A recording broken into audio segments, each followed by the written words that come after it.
Uno musi rero naho turavugana nkuko nene abasezeraniye ivyerekeye plan d'affaires. Wiyumviriye umugambi wawe. W'ibihumbi 50, w'ibihumbi 100 canke amamiliyoni bivana n'urugero utanguye uriko. We rero naho umugambi wumva umengo uzozana inyungu, haba hasigaye guhangana. Kwitegurira guhangana n'ibishobora gutuma udashikira izo nyungu wiyumvira.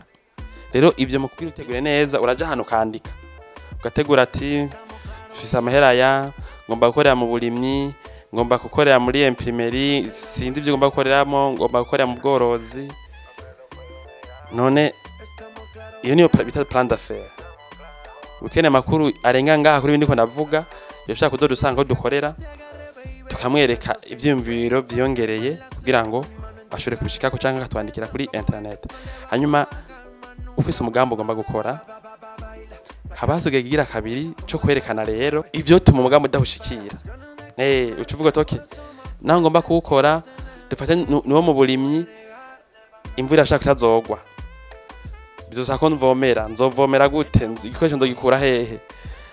Okay, ninavomera nzoba nkeneye kuronka aho nzokwimbura ivyo bintu. Nzohakota, nzohagira iki? Bizontwara ngahe? Urumva? Ukandi ho shanko karokuri mu murima cyaye gutangura projet hanyuma ukaremaga gukunda mugabo ko utateguye neza aho uzoca bija ukabura isoko cyangwa ukabura aho bibika. Urumva? Rero umaze kwimvira umugambi kwimvira ibizoza birabamwo byose nivyo bita plan d'affaires.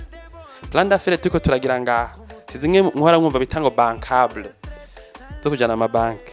Oya, ni plan d'affaires wewe uvuga ati j'ai un projet ndayanditse uku kubera twavuze ko tuko tuvuga ku ma projet ashoboka mwege mushoboye. C'est pas nécessairement izo ama banki canke abandi bantu bakora ivy'amahera bazo bashigikiramo. Rero intamba bizose umaze kwerekana ukuntu tuzohangana nazo, ukerekana ukuntu uzozirenga n'amahera bizogenda baragutwara kuri etape imwe yose, uca werekana rero wiyumvira ati kubera twumvise ko ni migambi kura tuko turiyumvira.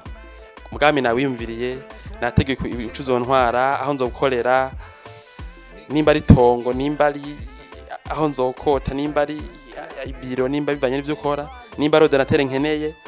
Hariho n'ama entreprise akeneye gusa ama ordinateur adakeneye n'amabiro cyane ibintu byateye imbere. Ukimvira umugambi basiye ko wiyumvira rero uti kugira ngo rero uzukoremwo uze umare imyaka myinshi bizogenda gute. Nico rero uca wiyumvira kandi muri plan d'affaires kwerekana ati ku mwaka wa mbere nzokunjiza 100. Kwa kabiri nagira ibi nibi haduca hinjirana nayo. Ku mwaka ugira gatatu hazoba hinjiye amera nayo.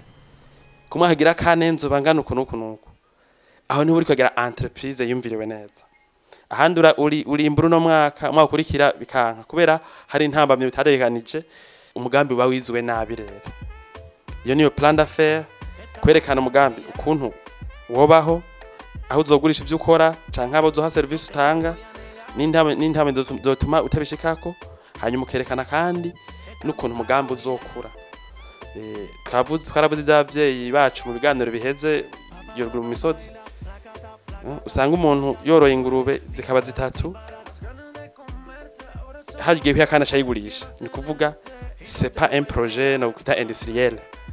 Twege tuzokwigare ukuntu muri yoroye ingurube 3 zikavyariya 4 acabwo yaguru adakeneye amahera vyihuta acavuga toke yangire dufate nka élevage industriel. Yoroye inkoko 5 avuga ati nkeneye 1000.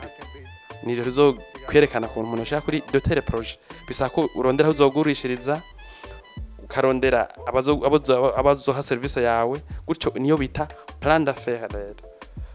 Plan d'affaires mege mubereye wewe udafise amahera niyo plan d'affaires ihera aho nyene uzokorora inkoko, uzorima ibijumbu, uzorima irengarenga, uzokora ibi na biriya. Niyo plan d'affaires dukeneye ihera kubwo bushobozi ufise mugabo ishobora kuvyara ibintu binini cyane kuko mubona mu kibano caca abantu bahere kuri n'ivyo bintu nyene vyagiye biravyara ibintu bininiya. Hanyuma rero ukunze kino kiganiro fyonda like kuri no page kuri YouTube ho ukagira subscribe. Vyo bari vyiza cyane kubera yuko woshaka kuzoza uramenya igihe cyose dushyize ko video nshasha bitakugoye.